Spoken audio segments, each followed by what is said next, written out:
အဲ့တော့ဒီမေးခွန်းလေးကိုကျမအဖြေပြန်ပြီးမပြောခင်မှာကျမတီးခန့်ခြင်းနဲ့ပတ်သက်ပြီးတော့တီးခန့်ခြင်းရဲ့အဓိပ္ပာယ်ကိုအရင်ဆုံးပြောပြချင်ပါတယ်။တီးခန့်ခြင်းဆိုတာကဒီတချို့လူတွေထင်နေတယ်လို့မျိုးအောင့်အင်းကြိတ်မိတ်ပြီးတော့ခံစားရတာမျိုးမဟုတ်ပါဘူး။ဥပမာလူတစ်ယောက်ကကျမတို့ကိုဒေါသထွက်အောင်လုပ်တယ်ဆိုပါစို့လေ။အဲ့ဒီချိန်မှာဒေါသထွက်မိတယ်ဆိုတာကဒါတဘာဝပါ။တစ်ချိန်တည်းမှာဒေါသထွက်လို့ချက်ချင်းပြန်អော်လိုက်တာမျိုးတပားသူနာကျင်အောင်လို့တုတ်ပြန်လိုက်တာမျိုးမဟုတ်ဘဲကိုယ့်ရဲ့စိတ်ကိုကိုထိန်းနိုင်ပြီးတော့ငါဘယ်လိုမျိုးပြုမှုဆောင်ရွက်မလဲဆိုတာမျိုးကိုစဉ်းစားပြီးတော့ရွေးချယ်လာနိုင်တာမျိုးကဒါတိခန့်ခြင်းကိုပြောတာဖြစ်ပါတယ်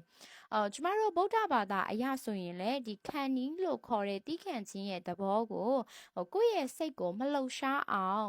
ထိမ့်သိမ်းလာနိုင်ခြင်းသဘောအဖြစ်ဗုဒ္ဓကသင်ပေးပါတယ်အဲ့တော့ psychology အရဆိုရင်လည်းကိုယ့်ရဲ့စိတ်ဒီခံစားချက်တွေကိုဖိနှိပ်လိုက်တာမျိုးမဟုတ်ဘဲနဲ့နားလေလက်ခံပြီးတော့ကိုပြုမှုဆောင်ရွက်မဲ့တုတ်ပြန်ခြင်းကိုကိုယ်တိုင်ရွေးချယ်လာနိုင်တာမျိုးကိုပြောတာပါဒါကို psychology works အရဆိုရင်တော့ကျမတို့က emotional regulation လို့ခေါ်ပါတယ်အဲ့တော့တီးခန့်ခြင်းကိုအဆင့်မြင့်တင်ခြင်းရင်ဘယ်လိုမျိုးစိတ်ထားတင်လဲဆိုတာနဲ့ပတ်သက်ပြီးပြောပြပါမယ်အဲ့တော့အဓိကထားတဲ့တစ်ချက်ကတော့လူတိုင်းဟာကိုယ်စိတ်ကြိုက်ဆောင်ရွက်ပေးမှာမဟုတ်ဘူးဆိုတဲ့အရာကိုလက်ခံတတ်ဖို့ပါပဲအဲ့တော့ဗုဒ္ဓအမြင်အရပြောမယ်ဆိုရင်လေကိုမကြိုက်နှစ်သက်တဲ့အရာတစ်ခုခုဖြစ်လာတိုင်းမှာဒေါသနဲ့တုတ်ပြန်ဖြေရှင်းစရာမလိုဘူးဆိုတဲ့သဘောမျိုးပေါ့လေအဲ့ဒါကိုကျမတို့ရဲ့ဒီ psychology အရာပြောမယ်ဆိုရင်တော့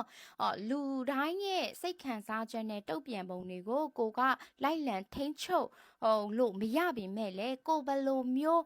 ပြုမှုဆောင်ရွက်ပြီးတုတ်ပြန်မလဲဆိုတာကိုကိုယ်တိုင်းရွေးချယ်လို့ရပါတယ်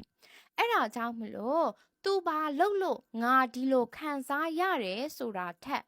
ငါဒီလိုအခြေအနေမှာငါဘယ်လိုလူမျိုးဖြစ်ချင်လဲဆိုပြီးကိုယ့်ကိုပြန်မေးပါအဲ့ဒီစိတ်ကတီးခန့်ခြင်းကိုအဆင့်မြင့်တင်ပေးပါလိမ့်မယ်ရှင်။